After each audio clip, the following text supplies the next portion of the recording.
สวัสดีค่ะคุณสิตาพรสอนปั้นเองได้มาแล้วนะคะตอนนี้นะคะเราอยู่ที่เดย์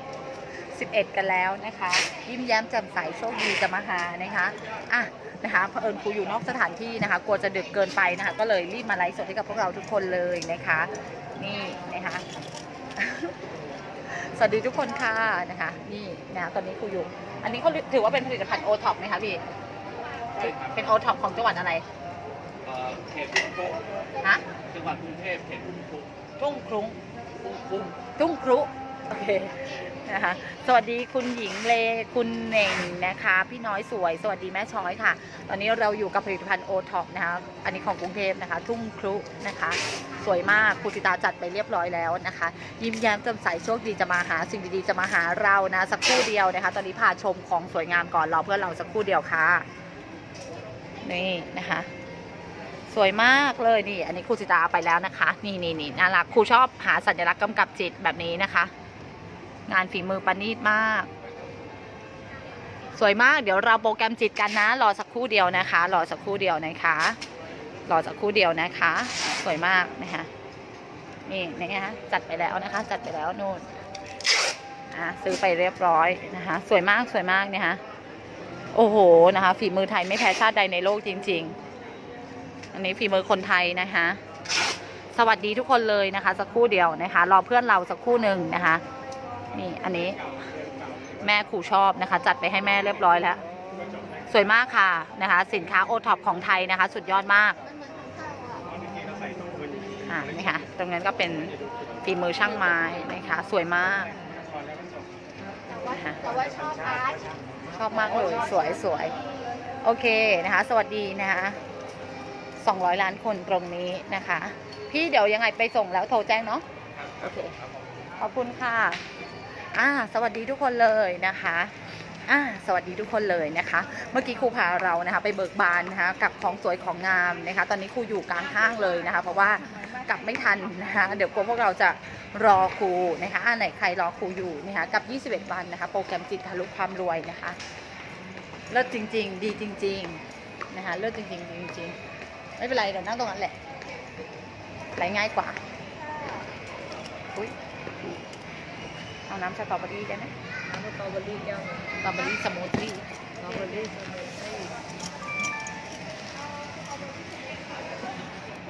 สวัสดีทุกคนเลยนะคะวันนี้อยู่นอกสถานที่นะคะไม่น่าได้เลยงานอะไรคะอันนี้เขาจัดโอท็อปโอเคมาไลฟ์กลางห้างนี่แหละมาโอเค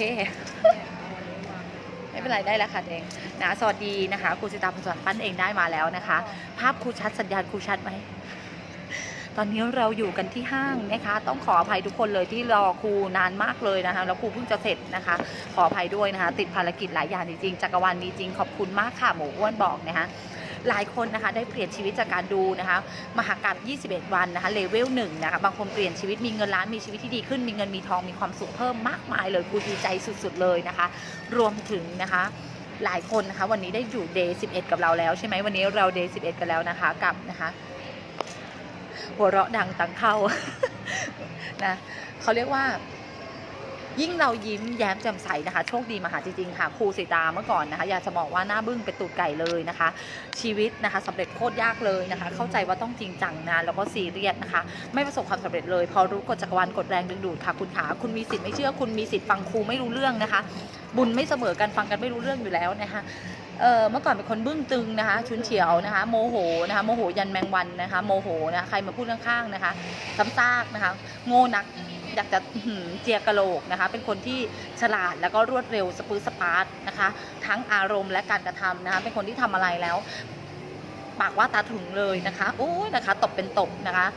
ก็เลยไม่ประสบความสำเร็จตลอดเลยเวลา10 ปีนะคะดิฉันไม่ประสบความสำเร็จเลยตามหาความสำเร็จค่ะคุณคะแต่ความสำเร็จช่างไกลเหลือเกินกับคนที่อารมณ์หงุดหงิดหัวเสียนะคะในวันนี้นะคะใครนะคะเป็นคนขี้หงุดหงิดหัวเสียเราได้เรียนคลิปนี้พอดีเลยนะคะโชคดีมากเป็นคนหงุดหงิดหัวเสียทำอะไรสำเร็จยากนะคะหงุดหงิดหัวเสียข้อเสียเยอะมากเลยนะคะหน้าบึ้งเป็นตูดไก่ ครูสิตาหน้าหงิกชนิดว่าโบท็อกฉีดแล้วก็คลายทันทีเลยลูกนะคะนะคะเอาไม่อยู่นะคะเพราะว่าเครียดนะคะตั้งแต่นะคะจิตใต้สำนึกมโนสำนึกนะลูกนะเครียดยันจิตเครียดยันใจเครียดยันตับไตไส้พุงนะคะก็เลยไม่ประสบความสำเร็จทำไมจึงเป็นเช่นนั้นอันนี้เป็นกฎวิทยาศาสตร์สำหรับใครที่เพิ่งมาฟังครูคลิปนี้ไปเซิร์ชคำว่านิวรอนเป็นกฎวิทยาศาสตร์เคยออกช่อง3จ้าครูไม่ได้พูดนะคะไสยศาสตร์นะลูกครูพูดเกี่ยวกับวิทยาศาสตร์อยู่เมื่อเรามีการบึ้งตึงนะคะในร่างกายเรามันปล่อยสารเหมือนกันค่ะสารที่ทำให้ร่างกายรู้สึกซึมเศร้าค่ะแล้วมันก็ดูดดื่มเรื่องราวที่แบบซึมเศร้าอ้วระทวยนะคะโศกเศร้าโศกานะคะทำหน้าให้เราเป็นปลาร้าข้ามปีนะคะนะคะหนู ขอแก้นะคะเนาะ นะคะใช่ครูเป็นแบบนั้นมาตลอดเลยว่า10 กว่าปีค่ะถามเพื่อนที่โรงเรียนได้นะคะเมื่อก่อนครูเรียนอยู่ที่นะคะโรงเรียนจิรประวัติวิทยาคมนครสวรรค์นะคะเป็นคนที่พูดหน้าเสาธงนะคะจริงๆครูพูดหน้าเสาธงตั้งแต่ป .4 นะคะเป็นคนจริงจังมากนะคะด่าใครนี่ไม่เกรงใจเลยนะคะเป็นสิ่งเป็นลูกศิษย์ที่ครูบาอาจารย์รักค่ะแต่นักเรียนที่โรงเรียนอาจจะไม่ค่อยชอบนะคะเจ้าอารมณ์เจ้าระเบียบเปเวอร์นะคะตรงฟ้าผ่านะคะยิ้มยากนะคะเพราะถ้ายิ้มแล้วเหมือนดูทำอะไรเราเล่นๆนะคะในสมองเรามันก็เลยนะคะปล่อยสารแห่งความบ้าคลั่งมาให้กับเราแล้วเราก็ดึงดูดแต่ความบ้าคลั่งนะคะชีวิตตัดซบเข้ามาหาเราตลอดเวลา10 ปีโอ้ยถ้ารู้แบบนี้รวยตั้งแต่เด็กแล้วนะคะโอ้ยแม่จะเรียนไปเบิกบานไปแม่จะเรียนไปนะลูกนะแล้วแม่ก็จะแบบหัวเราะเบิกบานไปไม่มีใครบอกนี้กฎจักรวาลกฎแรงดึงดูดว่าเมื่อเราปล่อยอารมณ์ความสุขร่างกายมันจะหลั่งสารแห่งความสุขค่ะแล้วในสมองเรามันก็จะหลั่งสารแห่งความสุขค่ะมันจะมีประจุพลังงานไฟฟ้าไปจับกันแล้วมันก็จะดึงดูดเรื่องราวดีๆมาโอ้แม่เจ้ารู้แบบนี้หัวเราะทุกคาบเรียนแล้วตั้งแต่เด็กจริงไม่จริงคุณไม่รู้เรื่องนี้ใครที่เพิ่งมาฟังคลิปนี้หนูโชคดีมากเลยแม่สวยมากเลยนี่หน้าสดแล้วลูกนะคะปัดแก้มนิดหน่อยไม่ได้มีแป้งอะไรเลยนะคะเพิ่งมาทำทรีทเมนต์หน้าโอ้ยรู้แบบนี้รวยตั้งแต่5 ขวบแล้วลูกหาเงินได้นะตั้งแต่รับจ้างถูบ้านแล้วครูรับจ้างถูบ้านตั้งแต่อนุบาลนะคะไม่รวยค่ะกลับบ้านเครียดค่ะทำไมวะคนอื่นเขามีของเล่นกันกูไม่มีทำไมกูตัวแค่นี้กูต้องหาเงินวะทำไมต้องหาอยากกินลูกอมยังไม่มีปัญญาซื้ออยากกินน้ำปลาแม่ก็ไม่มีตังค์ซื้อให้ทุกวันนี้ชีวิตโคตรดีเมื่อรู้จักกฎจักรวาลกฎแรงดึงดูดค่ะระยะเวลาที่ครูรู้จักกฎจักรวาลกฎแรงดึงดูดปีกว่าเกือบ2 ปีนะคะถ้าเข้าพฤศจิกายนก็จะเป็น2 ปีที่ครูรู้จักกฎจักรวาลกฎแรงดึงดูดเปลี่ยนอารมณ์ตัวเอง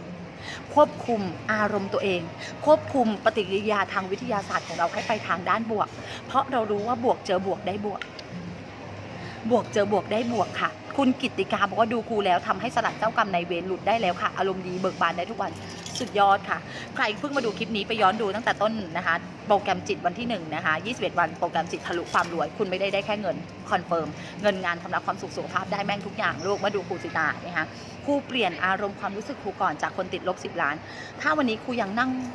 กูแม่งเครียดกูจะแม่งเอาหาไหนบ้างวะคือเป็นแบบนี้มา10 ปีนี่ก็ไม่หายอ่ะคือเป็นแบบนี้มา10 ปีนะคะเปลี่ยนผัวก็ไม่หายลูกคือเป็นแบบนี้มา10 ปีขยันก็ไม่รวยอะลูกแต่พอมารู้จักกฎจักรวาลกฎแรงดึงดูดเฮ้ยคายนะเบิกบานไม่ได้เปลี่ยนผัวตอนนี้นะคะใช้ชีวิตมีความสุขร่าเริงเบิกบานกับสิ่งที่ทำงานด้วยความรักทำงานด้วยความสุขเบิกบานหัวเราะแม่งกับทุกสิ่งฝนจะตกกูก็หัวเราะกูกินข้าวกูก็หัวเราะและปกติปี๊ดตลอดเวลานะคะถามนะคะพี่สาวเฮียคิวนะคะอยู่กับครูมานานแล้วนะคะเมื่อก่อนเป็นเจ้าของร้านสปาร่วมกันเขาจะกลัวครูสิตามากนะคะกลัวครูสิตามากเวลาครูสิตาจะฟาดลูกนะคะเขาจะรีบลากลูกครูออกไปข้างนอกเลยนะคะองค์แม่กาลีลงลูกนะคะแทบจะเหยียบคอลูกเลยร้ายกาจมากนั่นคือเมื่อก่อนค่ะกิ๊บมาหน่อยกิ๊บมานิดนึงมาหน่อยได้อยู่นี่มาอย่างนี้ลูกมานะคะไปเซิร์ชได้นะคะ Healthy and Beauty Spa by พัชิตาแอนสุดาวดี เมื่อก่อนพูดนิดนึงเมื่อก่อนเจ๊เป็นคนอารมณ์แบบไหนโอ้โหสงสารลูกสงสารหลานค่ะแบบร้ายจริงไหมจริงเบี่ยงไหมมาก แล้วประสบความสำเร็จไหมก็ตอนนี้ก็มากเลยไม่เมื่อก่อนไม่ค่ะพากัน2 คนขายของกันขายกันมากี่ที่โรตัสศรีนครินทร์มีหลายที่เนาะบิ๊กซีไปบิ๊กซีด้วยไปโดเนชั่นด้วยไปขายของตลาดนัดกันไปมาทุกที่ลูกงานเจดีไม่เหลือลูกฟาดกันเรียบ อารมณ์หงุดหงิดหัวเสียพี่เนี่ยถ้าเทียบพี่เนี่ยเปรียบเทียบอารมณ์ความรุนแรงของพี่เนี่ยให้ระดับไหนคะถ้าเกิดตั้งแต่0 ถึง 100ให้เท่าไหร่คะ โอ้เกือบ100เลยค่ะ เกือบร้อย ใช่ คุณนี่น่ารัก หงุดหงิด ให้ มาก คะแนนดีไม่พูดว่าเกิน100นะคะสุดยอด เกือบ ค่ะ 100เลย เอาจริง หงุดหงิดเป็น100อ่ะ100 หงุดหงิดตลอดเวลา ใช่อารมณ์เสีย เขาจะเห็นตั้งแต่ครูสิตาทำธุรกิจเครือข่ายเนาะแล้วก็ไม่มีเงิน ตอนนั้นขับเล็กซัสแล้วก็ขายเล็กซัส เห็นใช่ไหม ใช่จำได้ อันนี้คอนเฟิร์มไหมว่าเราเป็นแบบนั้นจริง ใช่เป็นอย่างนั้นจริง ๆ แล้วพี่เปลี่ยนอารมณ์ไหมตอนนี้จากกิฟได้สัมผัสตอน ๆ คน นี้ ละเรื่องกันเลย เป็นยังไงคะปัจจุบัน ไม่หงุดหงิดยิ้มร่าเริงพออะไรก็ยิ้มตลอดไม่เป็นยังไงของมัน มันเป็นอะไรของมันปะวะ คนอยู่ใกล้เนี่ย อารมณ์ดี เขาก็จะแบบว่า ใช่ มันเหมือนมัน มัน แปลกๆ เปลี่ อะ ยนเลย เปลี่ยน ใช่ ไปคนละคน จากหน้าผมถามมึงเฮ้ยเมื่อก่อนมันไม่ใช่อย่างนี้อะไร เป็น เงี้ย ยังไงคะ เมื่อก่อนเดี๋ยวเอาละพาหลานหนีดีกว่าเว้ยเดี๋ยวมันหงุดหงิดใส่หลานเดี๋ยวนี้ไม่มีนะไม่น่าพูดจาดีตลอดใช่ คืออารมณ์เปลี่ยนแล้วกิฟก็เห็นการเปลี่ยนแปลงของชีวิตพี่ตอนนั้นพี่อยู่ห้องเช่าจริงไหม จริง เราก็ยังไปนอนเล่นห้องเช่ากันเลย ใช่ เพราะมันเป็นร้านสปาเก่าของพวก แล้ว เรา ตอนนี้เป็นยังไงเป็นบ้าน ตอนนี้เป็น ก็ม บ้าน อยู่ใช่ ใช่ บ้านมีสระว่ายน้ำมีทุกอย่างครบ จริง ชีวิตเปลี่ยนเพราะกฎจักรวาลกดแรงดึงดูดจริง ใช่ ๆขอบคุณกิฟค่ะนะคะอันนี้พี่สาวเฮียคิวค่ะนะคะขอบคุณมากลูก นะคะคอนเฟิร์มจริงๆนะคะว่าครูสิตาเปลี่ยนอารมณ์เปลี่ยนความรู้สึกจริงๆนะคะถามคนใกล้ตัวถามทุกคนได้เลยนะคะแม่ครูสิตานะคะกลัวมากนะคะกลัวครูสิตาของขึ้นมากนะคะแม่จะหนีไปประมาณ8 ล้านเดซิเบลนะคะแม่บอกว่ากูละประสาทแดกเวลาเห็นมึงตีลูกมึงนะคะนะคะเหมือนฆาตกรนะคะโหดร้ายที่สุดในอารมณ์นะคะใครมีเรื่องกับกูมึงเตรียมตัวได้นะคะเลือดไม่ออกอย่าเรียกว่าอีตาโลตัสนะคะหนักหน่วงลูกชีวิตแม่เมื่อก่อนนะลูกนะโศกนาฏกรรมนะคะอารมณ์ขึ้นอารมณ์ล่องนะคะโอ้ด่ากูเหรอกูตามมึงถึงที่เดลิเวอรี่ถึงบ้านนะคะเมื่อก่อนเห็นไหมผลสุดท้ายไม่ได้มีอะไรดีขึ้นเลยค่ะชีวิตบัดซบเลยค่ะตลอดระยะเวลา10 ปีติดลบมากมายเหลือเกินค่ะติดหนี้เป็น10 ล้านค่ะชีวิตไม่เปลี่ยนค่ะมีเรื่องกับครูสิตานะคะกับอีตาโลตัสนะคะไม่จบง่ายๆนะลูก ตายไม่เผาผีนะคะมึงล้มตรงหน้ารถชนตรงหน้ากูก็ไม่เก็บศพมึงเมื่อก่อนนะลูกเมื่อก่อนแต่ลูกอภัยไม่เป็นนะลูกนะถามว่าเป็นคนดีไหมเป็นคนดีแต่เป็นคนดีที่อารมณ์ร้ายเข้าใจโมเมนต์ไหมทำบุญไว้พระทำบุญกับทุกวันแต่อารมณ์ร้ายเข้าใจโมเมนต์ไหมเป็นคนดีนะทำบุญไม่เบียดเบียนใครแต่ใครอย่ากวนตีนกูนะคะนั่นคือเมื่อก่อนที่ครูเป็นค่ะชีวิตครูไม่ได้ประสบความสำเร็จเลยครูจบแค่ม.6 ค่ะครูไม่ได้จบวุฒิปริญญาเอกปริญญาโทครูไม่ได้มีครอบครัวที่ร่ำรวยค่ะครูเกิดในตระกูลที่โคตรจนค่ะแต่ครูเปลี่ยนชีวิตเพราะครูเปลี่ยนอารมณ์ความรู้สึกค่ะครูเปลี่ยนจากคนที่ร้ายจัดกลายมาเป็นบวกจัดชีวิตครูเปลี่ยนค่ะครูเริ่มหัวเราะเริ่มมีความสุขกับชีวิตเริ่มมองอะไรแม่งก็ขำเหมือนคนบ้าแล้วลูกนะคะบ้าด้านดีตั้งใจเรียนกับครูชีวิตสุขมากสุดยอดค่ะเมื่อหนูได้ความสุขการงานการเงินมันจะไหลเข้ามาก่อนมันจะไหลเข้ามาเองสิ่งที่มันจะเปลี่ยนหนูเลยนะคะถ้าหนูสามารถทำให้ตัวเองมีความสุขได้ทั้งวันตลอด21 วันครูการันตีเลยไม่ว่าจะเป็นเงินงานของขวัญของฝากแม่งมาทุกอย่างเฮ้ยเราจะงงไว้ว่าเฮ้ยทำไมเงินมันเข้าวะหรือถ้าเราขายของออนไลน์อยู่ยอดธุรกิจมันจะปังคือถ้าเรามีงานที่มันสามารถรวยได้อะเข้าใจงานที่รวยได้ไหมที่มันไม่ใช่เป็นเพดานรายได้อะถ้าหนูทำงานเงินเดือนแล้วหนูมาดูครูสิตาหนูบอกว่าหนูจะรวยขึ้นงั้นหนูต้องซื้อหวยแล้วล่ะลูกแต่ถ้าหนูทำงานออนไลน์หนูมีโอกาสรวยคุณทำประกันคุณมีโอกาสรวยคุณทำเครือข่ายคุณมีโอกาสรวยงานที่มีโอกาสรวยคืองานที่มีโอกาสรวยงานที่ไม่มีโอกาสรวย ก็คือหนูทำแล้วหนูมีความสุขขึ้นทันไหมคะ21 วันโปรแกรมจิตทะลุความรวยถ้าถามครูว่าทุกคนดูจะโคตรรวยไหมคะถ้าคุณทำงานที่รวยได้คุณรวยค่ะเพราะงานที่ครูพูดเมื่อกี้นี้คืองานที่ไม่จำกัดเพดานรายได้ค่ะคนรวยนะคะจะรับเงินตามผลงานแต่คนจนจะรับเงินตามระยะเวลาที่ทำงานเช่นจะทำงานมา1 ปี 2 ปี 3 ปี 4 ปี 5 ปีและวุฒิการศึกษาส่วนคนจนคนรวยค่ะไม่ได้มองแบบนั้นคนรวยมองที่ผลงานค่ะต่อให้คุณจบป .4 แต่คุณเจ๋งคุณเก่งคุณดูคุณตันคุณดูท่านเจ้าสัวหลายคนสิคะเห็นไหมไม่ได้จบสูงค่ะแต่ความรู้ความสามารถมากกว่าคนที่จบปริญญาเอกอีกดังนั้นเชื่อครูเถอะค่ะมันไม่เกี่ยวกับวุฒิการศึกษามันไม่เกี่ยวกับหน้าตามันไม่เกี่ยวกับอดีตชาติมันไม่เกี่ยวกับว่าเมื่อก่อนหนูจะเป็นยังไงแต่วันนี้หนูตัดสินใจหนูเจอคลิปนี้หนูโคตรโชคดีเลยหนูเปลี่ยนตรงนี้ก่อนเลยลูกอารมณ์ความรู้สึกค่ะเริ่มยิ้มเริ่มหัวเราะค่ะถ้าความสุขเข้ามาแน่นอนค่ะการันตีเลยถ้าวันทั้งวันความสุขหนูเข้ามาหนูยิ้มหนูหัวเราะได้ทุกๆสิ่งต่อให้มันเป็นเรื่องลบก็ตาม ตอนที่หนูจะเปลี่ยนชีวิตนะคะถ้าหนูดูโปรแกรมจิตทะลุความรวยมาถึงวันนี้หนูจะเข้าใจว่าเรื่องราวไม่ดีมันจะเข้ามาหาหนูเช่นเดียวกันแต่สิ่งหนึ่งที่หนูทำได้คือหนูเข้าใจว่าเฮ้ยเจ้ากรรมนายเวรกำลังจะมาดึงเรากลับไปเราต้อง alert มีความสุขค่ะแล้วของขวัญชิ้นใหญ่มันจะมาครูปิติยินดีครูมีความสุขครูหัวเราะครูเบิกบานกับทุกสิ่งเลยครูจะทำอะไรครูก็ คือขำๆในหัวใจตัวเองลูกนะคะไม่ได้ไปเรียกชาวบ้านกูเดินห้างกูต้องไปสะกิดใครมาดีใจกับกูไม่ใช่คุมอาการอารมณ์ตัวเองลูกให้มีความสุขเดินกลางห้างไม่ต้องไปเต้นกลางห้างให้เขาเห็นค่ะแต่เรารู้สึกว่า เบิกบานในหัวใจเราเข้าใจโมเมนต์ปะใครจะเป็นไงช่างแม่งฝนจะตกแดดจะออกช่างแม่งนะสำหรับคนอื่นนะสำหรับเรา แดดออกโลดชีวิตดีฝนตกอวยพรกูอีกแล้วเนี่ยเจอเงินบาทหนึ่งฉันคือแม่เหล็กดึงดูดเงินเห็นไหมครูก็ทำของครูอย่างเงี้ยทุกวันที่สำคัญค่ะนะคะยิ้มแย้มแจ่มใสโชคดีจะมาหาคนจีนเขาว่านะคะวันนี้คุณจะเข้าร้าน2 ร้านคุณลองคิดดูร้าน2 ร้านอีกร้านหนึ่งหน้าเป็นตูดไก่เลยอาหารอร่อยแต่หน้าบึ้งอีกร้านหนึ่งอาหารอร่อยแต่หน้ายิ้มจะเข้าร้านไหนคะเหมือนกันค่ะถ้าเป็นสิ่งดีๆเขาก็ต้องเลือกเข้าไหมสิ่งดีๆเขาก็มองหน้าคุณก่อนถูกไหมคุณนึกออกไหมเฮ้ยสิ่งดีๆจะเดินเข้าหาไม่ละไอ้คนหน้าบึ้งไปตูดนะดูแล้วเขาคงไม่อยากได้สิ่งดีกับเราดูแล้วเขาคงอยากได้ความทุกข์ความเครียดโศกนาฏภัยอะไรทั้งอย่างจริงไม่จริงของทุกอย่างมีพลังงานค่ะเขามองหน้าหนูเขาสแกนกรรมโอเคคนนี้อยากได้กรรมคนนี้อยากได้บุญหน้าตามันไม่ได้ยิ้มแย้มแจ่มใสเลยจริงป่ะการที่เรานะคะโทนี่โรบบินนะคะโมติเวตระดับโลกเขาบอกไว้ว่านะคะคนหลายคนนะคะคนหลายคนมักจะมีภาษากายนะคะคนธรรมดาทั่วไปที่ไม่ประสบความสำเร็จมักจะมีภาษากายนะคะที่เหมือนกันเช่นเครียดหน้าบึ้งคอตกไหลหอหงุดหงิดหงุดหงิดง่ายถอนหายใจบ่อยร้องไห้ตลอดเวลาซึมเศร้าทั้งวันหงุดหงิดปี๊ดป้าตลอดเวลาคนไม่ประสบความสำเร็จเป็นเขาเรียกว่าภาษากายโลกภายนอกทำตัวเหมือนกันแต่คนประสบความสำเร็จคุณเคยเห็นคนประสบความสำเร็จเดินช้าไหมคะเดินสโลโมชั่นนะคะช้ายิ่งกว่าอะไรนะตัวอะไรนะที่เดินช้าสล็อตแมชชีนคุณเคยเห็นคนที่ประสบความสำเร็จเดินช้ายิ่งกว่าสล็อตแมชชีนไหมลูกไม่มีคนประสบความสำเร็จส่วนใหญ่เป็นยังไงคะ High Energy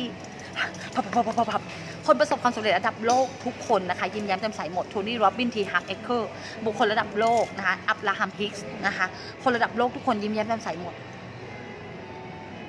จริงป่ะจริงไหมดังนั้นนะคะสล็อตแมชชีนตัวสล็อตโอเคสล็อตแมชชีนนักร้องไหมขอโทษที ดังนั้นนะคะโทนี่โรบินบอกครูว่านะคะถ้าเราเปลี่ยนภาษากายก่อนโลกภายในเราก็จะรู้สึกดีไปด้วยไหนลองยิ้มสิลูกกดยิ้มมาสิรัวๆยิ้มแล้วรู้สึกว่าเรายิ้มด้วยยิ้มที่ปากไม่พอยิ้มที่ตาด้วยยิ้มที่ตาไม่พอยิ้มที่หัวใจด้วยใครก็จะโพสต์ว่ากูฟังมึงไม่ออกเลยกูมึงพูดอะไรของมึงเรื่องของเขาไม่ใช่หน้าที่เราบุญเสมอฟังกันรู้เรื่องเองยังมีกรรมอยู่เองก็ฟังเขาไม่รู้เรื่องเปลี่ยนภาษากายยิ้มแย้มแจ่มใสง่ายจะตายเว้ยยากขนาดไหนวะยิ้มไล่เจ้ากรรมนายเวรลูกหัวเราะเจ้ากรรมนายเวรงงจริงๆกูให้มึงร้องไห้ไม่ใช่หรอบทบาทของมึงวันนี้ทำไมมึงหัวเราะว่าเจ้ากรรมนายเวรงงครับหรือกูไปผิดบ้านออกจากตัวเราไปเฉยงงไปอีกตีบวกให้ขาดลูกบวกฝนจะตกฟ้าจะร้องไฟจะดับทุกอย่างแม่งดีหมดโอเคป่ะใช้ภาษากายดวงตาประกายสดใสคนไม่มีแววตาคือคนใกล้ตายแล้วโอเคไหมทำตัวเหมือนไฟดิสโก้ลูกตาเรามีความสุขเบิกบานยิ้มแย้มแจ่มใสควบคุมอารมณ์ตัวเองไม่ให้ไปกัดคอคนอื่นลูกนะคะหยุดกำเริบได้แล้วลูกโอเคนะมีความสุขในลูกของตัวเองยิ้มแย้มแจ่มใสโชคดีจะมาหายิ้มแย้มแจ่มใสโชคดีจะเพิ่มขึ้นยิ้มแย้มแจ่มใสสิ่งดีๆจะเข้ามาไม่ใช่ฉีกยิ้มเจอคนไม่ชอบที่หน้าไม่เอาลูกไม่เอายิ้มทั้งทียิ้มแม่งให้สุดหัวใจไปเลยต้องยิ้มให้สุดใจความเชื่อต้องได้หัวใจต้องเชื่อเข้าใจไหมลูกยิ้มให้สุดใจลูกแม่กล้าไปแล้วตอนนี้นะคะร้องเพลงอยู่หน้าร้านกาแฟกลางห้างด้วยกูเบลลิกูที่สุดก็ครูสิตานี่แหละนะคะถ้าเราจะอาการกำเริบก็กำเริบในลูกของเราถ้าเราจะเป็นเสียงหัวเราะให้กับใครมันก็เป็นเรื่องดีสำหรับเราได้บุญนั่นน่ะรู้ตัวไหมระหว่างเราโพสต์นะคะสมมตินะคะมีคนกำลังเครียดอยู่คุณดันโพสต์ว่าตายไปซะได้ก็ดีคุณดันโพสต์คำนี้ไปไอ้คนนี้กำลังเครียดอยู่ไปอ่านโพสต์คุณไอ้คนนี้ตัดสินใจตายคุณบาปทางอ้อมเลยนะคะบาปบริสุทธิ์เลยนะคะกลับกันค่ะคนนี้กำลังคิดสั้น เจอคุณแชร์คลิปนี้เฮ้ยตลกว่ะคนผู้หญิงคนนี้เป็นใครวะตลกดีว่ะคิ้วแม่งใหญ่ดีฟังครูไปฟังครูมาเพลินเว้ยมีความสุขขึ้นมาอีกคุณได้บุญนะน่ะรู้ตัวไหมนะนั่นก็ทำบุญร่วมกับฉันนะแกรู้ไหมนะเห็นไหมทำอะไรก็ได้ให้คนอื่นมีความสุขจบเราเองก็สุขไปด้วยคนที่ต้องสุขก่อนคือเราสุขคนอื่นเขาก็สุขเห็นไหมเดี๋ยวถ้าคนอื่นเขารำคาญเราเขาก็เดินหนีเราไปเองไม่ต้องซีเรียสถูกไหมเหมือนกันค่ะพระอาทิตย์ส่องแสงพระอาทิตย์ไม่เคยถามว่าอ้าวญาติโยมข้างล่างร้อนกันไหมเล่าพระอาทิตย์ไม่เคยถามพระอาทิตย์เขาก็ทำหน้าที่ของเขาไปอ่ะใครไม่ชอบกูเขาก็บังแดดเขาก็ใส่แว่นก็แล้วแต่พระอาทิตย์เขายังคงทำหน้าที่ของเขาต่อไปค่ะครูสิตาเองอ่ะเป็นพระอาทิตย์ในยามกลางวันและเป็นพระจันทร์ในยามกลางคืนใครเขาไม่ชอบเราเดี๋ยวเขาก็เอาล่มบังเราเองนั่นแหละเดี๋ยวเขาก็ใส่เสื้อกันแดดเองดังนั้นเรามีหน้าที่ส่องแสงลูกเราไม่ได้มีหน้าที่มาดับแสงตัวเองด้วยคำพูดของใครบางคนหรือด้วยตัวเราเองเนี่ยมาทำให้ตัวเองขึ้นพลังงานสโลสเลกูเดินยังไม่ไหวหายใจยังไม่ออกมึงบ้าเหรอลูกเกิดมาเนี่ยก็มีอวัยวะมาครบบางคนไม่ครบเขายังสู้ชีวิตเลยจมูกตอนนี้ยืมของพ่อแม่มาหายใจไหมไม่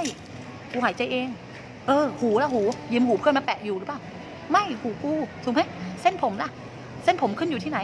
ขึ้นที่หัวคนอื่นเหรอไม่ขึ้นที่หัวเราเองเซลล์ทุกเซลล์เขายังทำงานเพื่อเราอยู่เลยทำไมเราอ่อนแอง่ายจังเราลูกเจอทางลัดทำสิลูกไปสิลูกแลดอีโกสิลูกเบิกบานสิลูกเบิกบานข่มเจ้ากรรมนายเวรยิ้มแม่งไว้ก่อนเดี๋ยวเจ้ากรรมนายเวรงงเองหายเจ้ากรรมนายเวรหายจะใส่เข้าผิดบ้านให้เขาไปอยู่ที่ชอบที่เขาชอบอะลูกคนที่ทำหน้ามี